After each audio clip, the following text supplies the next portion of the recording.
Hi everyone, welcome to सिंशिया ब्रेनरी। तो आप सभी का agriculture current affairs and GK 2021 के 15th एपिसोड में स्वागत है। आई होप आपको ये जो एग्रीकल्चर करंट अफेयर्स की एपिसोड की सीरीज है ये आपको पसंद आ रही होगी। और इस सीरीज में हम जो भी टॉपिक डिस्कस कर रहे हैं they are very important for all the competitive exams related to agriculture और हॉर्टिकल्चर, चाहे वो आईसीआर के एग्जाम्स हो, अभी आपके जो बैंक के एग्जाम्स होते हैं एग्रीकल्चर फील्ड ऑफिसर, एएसआरबी एओ का एग्जाम्स हैं, या स्टेट के जो एडीओ एचडीओ के एग्जाम्स होते हैं, तो उन सभी के लिए ये जो एपिसोड की सीरीज है करंट अफेयर्स की ये बहुत ही इंपॉर्टेंट है। सो इससे पहले हम डिस्कशन स्टार्ट करें, मेरी आप सभी से रिक्वेस्ट है, अगर आपको हमारे करंट अफेयर्स की एपिसोड की सीरीज पसंद आ रही है तो प्लीज आप लोग अपने फ्रेंड्स के साथ, अपने कुलीग्स के साथ शेयर करें, सब्सक्राइब करें और लाइक करें। So let's start today's discussion. आज का हमारा फर्स्ट क्वेश्चन है, Vada column rice, which is also known as Ghini rice, recently got GI tag. Belongs to which state? अभी रिसेंटली एक बाडा कॉलम राइस है जिसको हम झीनी राइस भी कहते हैं, इसको भी रिसेंटली जीआई टैग मिला है, जियोग्राफिकल इंडिकेशन टैग मिला है। तो ये किस स्टेट को बिलोंग करता है? इसका राइट आंसर आपका ए, महाराष्ट्र। इसकी एक्सप्लेनेशन देख सकते हैं। जो बाडा कॉलम राइस है जिसको हम झीनी राइस भी कहते हैं या जीनी राइस भी कहते हैं, ये मेनली कहाँ पे ग्रो किया जाता है? ये ग्रो किया जाता है इन द पलघार डिस्ट्रिक्ट जो है महाराष्ट्र में, ठीक है। जो पलघार रीजन है महाराष्ट्र का, तो वहां पे ये ग्रो किया जाता है जो बाडा कॉलम या झीनी राइस है। इसको भी रिसेंटली जियोग्राफिकल इंडिकेशन टैग दिया गया है, ठीक है। और ये जो बाडा कॉलम राइस है ये एक ट्रेडिशनल वैरायटी है राइस की, जिसके की अगर हम ग्रेन का कलर देखें तो एक ऑफ व्हाइट कलर का ग्रेन होते हैं, इसके स्मॉल साइज के ग्रेन होते हैं, और इसमें अरोमा होता है, टेस्ट होता है, और इसमें लाइटनेस होती है। तो ये इसकी मेन क्वालिटीज है, अरोमा, इसका जो अरोमा है, इसका जो टेस्ट है, और स्मॉल साइज ऑफ ग्रेन्स जो है, तो जिसकी वजह से इसको जीआई टैग जो वो दिया गया है। अगर इसकी प्राइस की बात करें तो लगभग 60 to 70 रुपीज पर केजी के हिसाब से ये डोमेस्टिक मार्केट में आप इस राइस को खरीद सकते हैं। Next is the national milk day of India is celebrated on. India में जो नेशनल मिल्क डे है वो कब सेलिब्रेट किया जाता है?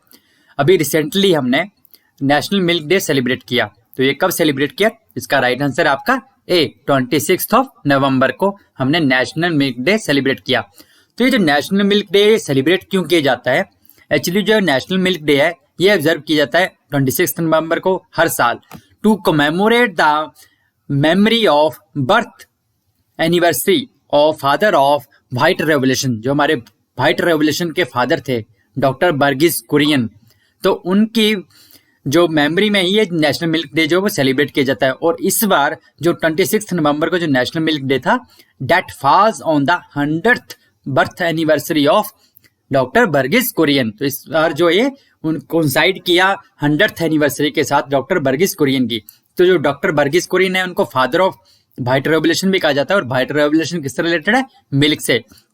तो इसी के लिए जो नेशनल मिल्क डे है वो सेलिब्रेट किया जाता है हर साल 26 नवंबर को। ये जो father of India white revolution doctor Verghese Kurien है, इनको मिल्क मैन ऑफ इंडिया के नाम से भी जाना जाता है, ठीक है। तो अगर आपको पूछा जाए मिल्क मैन ऑफ इंडिया कौन है या फादर ऑफ व्हाइट रेवोल्यूशन कौन है, तो that is your doctor Verghese Kurien.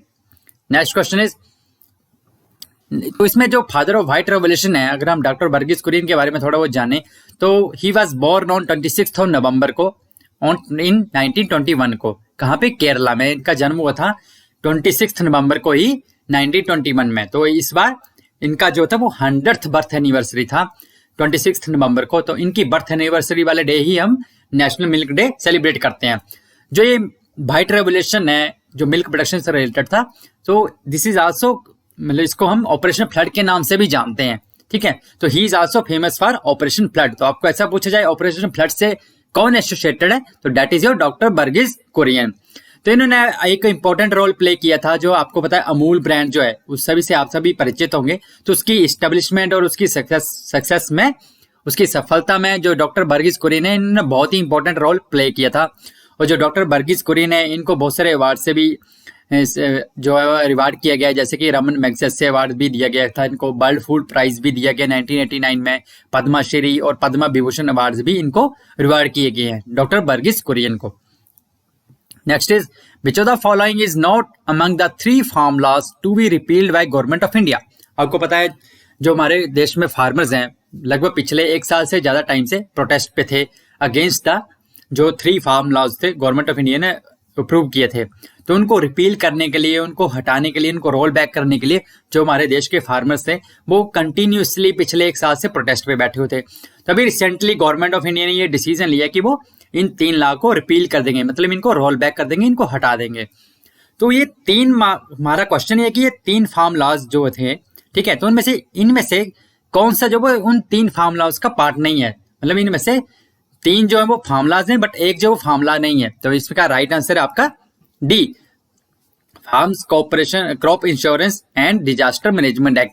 तो ये जो फार्म लॉ नहीं है, बाकी ये तीनों जो है ये फार्म लॉज हैं जो कि अभी रिसेंटली रिपील किए जाएंगे गवर्नमेंट ऑफ इंडिया के द्वारा।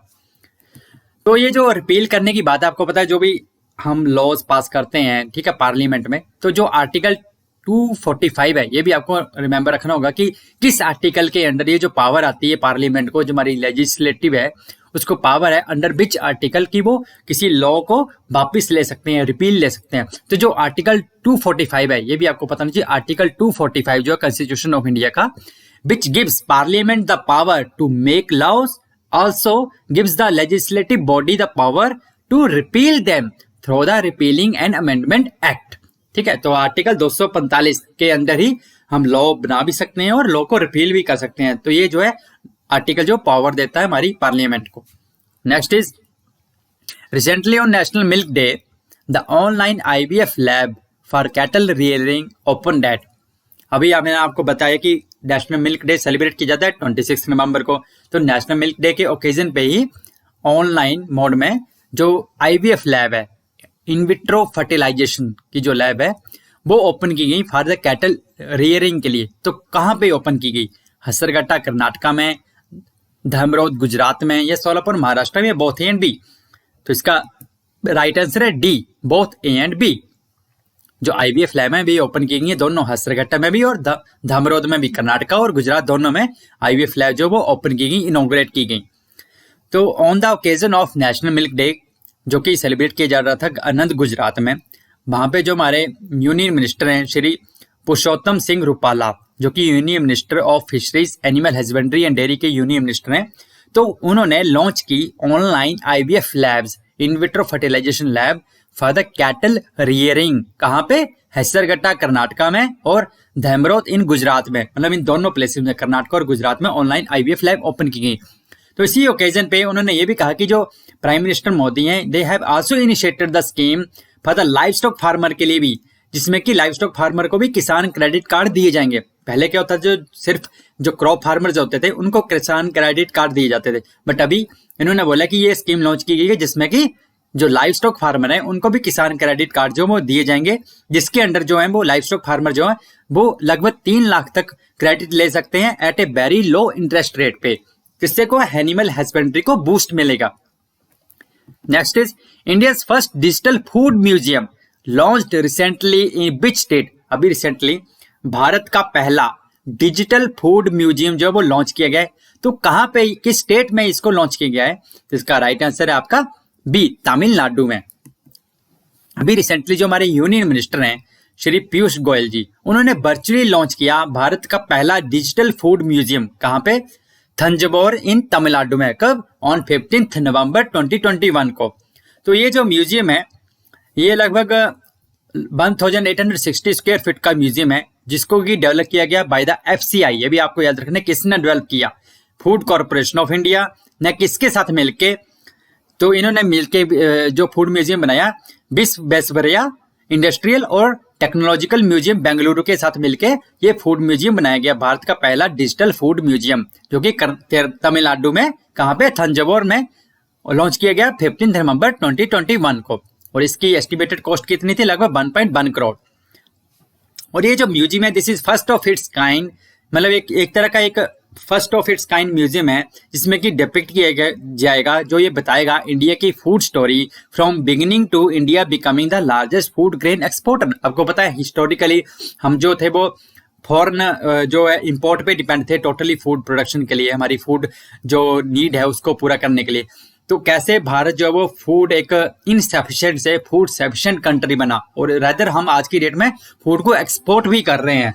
तो उन सभी को डिपिक्ट किया जाएगा इस फूड म्यूजियम में। Next is Kaiser i Hind has been declared as the state butterfly of which state?